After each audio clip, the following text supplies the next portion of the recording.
I'm really tired today. I'm very tired, actually. Last night I was kind of in crisis, but I survived the night. But the suicidal ideation was very bad last night.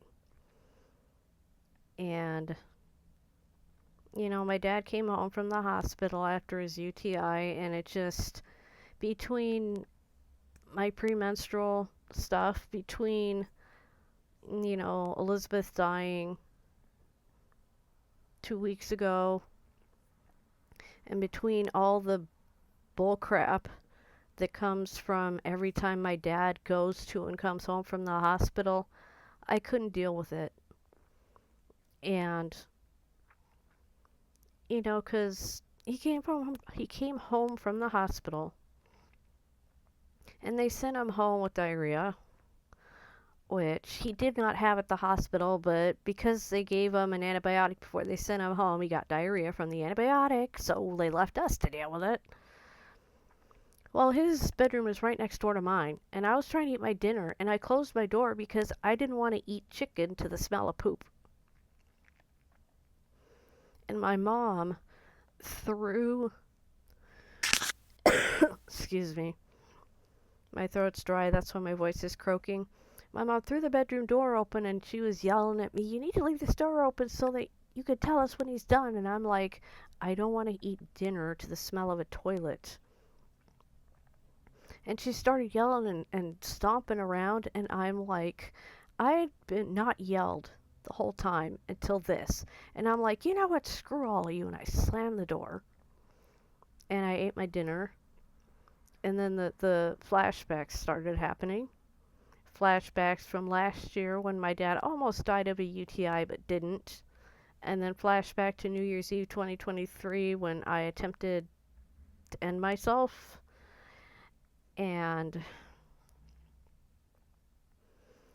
so I turned on Stevie Nicks music really loud. Like my iPad was at max volume and I put my head down and the music was so loud I couldn't think.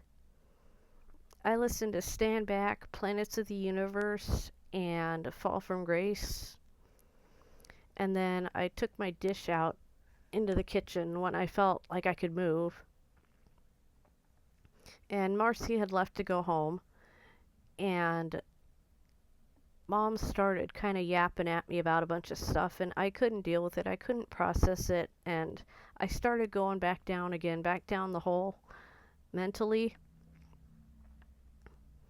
So I went into my room and I shut the door and I went to bed. And it was like 8 p.m. and I went to bed. And while I was laying in bed, the suicidal thoughts came back. So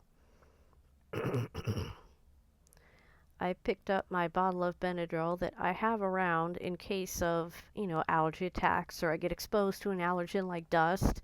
Because if I take it right away, it'll stop me from having 3 days of sneezing and runny nose and stuff. So it's like because I take Zyrtec for daily allergies like pollen and stuff, but a sudden exposure to something like dust can beat the crap out of me. So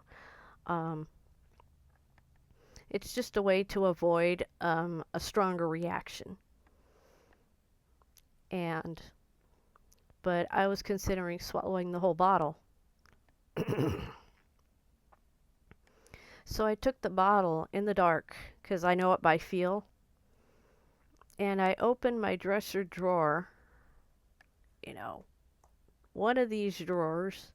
In the dark I didn't know, but when it got to be light, I knew which one.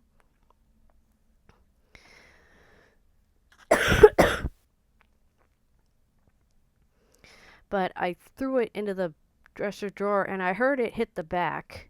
And what I didn't know is that it ricocheted. But what I did was I shut the drawer and I hid it from myself, because if I wanted to find it, I would have to dig through whichever drawer. And if I had time to dig, I had time to think. And if I had the time to think, I had time to talk myself out of it. So I put it in there, I forgot about it, and I went to sleep. slept for 11 hours, you know, from 8 p.m. to 7 something a.m. And I'm still tired and I still don't feel great. But when I was in session with Laura, she was over the moon when I told her everything I did. And she said, "You know what? You won that fight last night. That fight with yourself, with your trauma, you won. Because I kept myself alive and I didn't harm myself." And that's what I'm trying to focus on. Rather than being like, oh my God, I collapsed because of my trauma. It's like, no, I won the fight. I survived longer than the trauma response.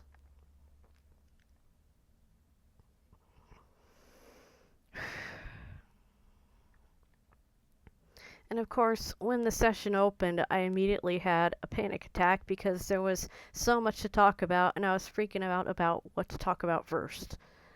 And Laura had me do this butterfly technique, and she told me to breathe, and it's like tap, like left, right, left, right, left, right, left, right, left, right, left, right, and faster and faster. And she had me do that for a while until, you know, I got calmer, until my breathing slowed down and my heart rate started to go down and I quit hyperventilating. But she was with me in that moment and she was so kind and she didn't judge. Like when I would try to talk about to anybody in my house about how I felt last night, I would get told to knock it off and to grow up and suck it up. And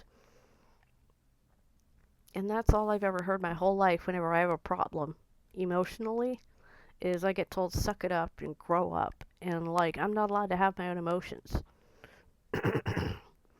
And then when I would try to do self-care and get interrupted, I'd get called selfish. And Laura told me that anytime someone tells me I'm selfish, to replace it in my mind with I have to self-care. Because I have to take care of myself and I can't let other people dictate how I take care of myself. And, you know, I do feel a bit better than I did before the session, so she did help me a lot. But man, last night was hard. This whole month of March has just been really freaking hard. But I'm surviving it, and I'll keep surviving it. That's all we can do. But look at my face right now. This is what trauma looks like. It's someone just fighting through the day. You know, it's someone that looks tired even though they slept 11 hours. But I'm still here and you're still here, and I want you to still be here. So let's keep on trucking.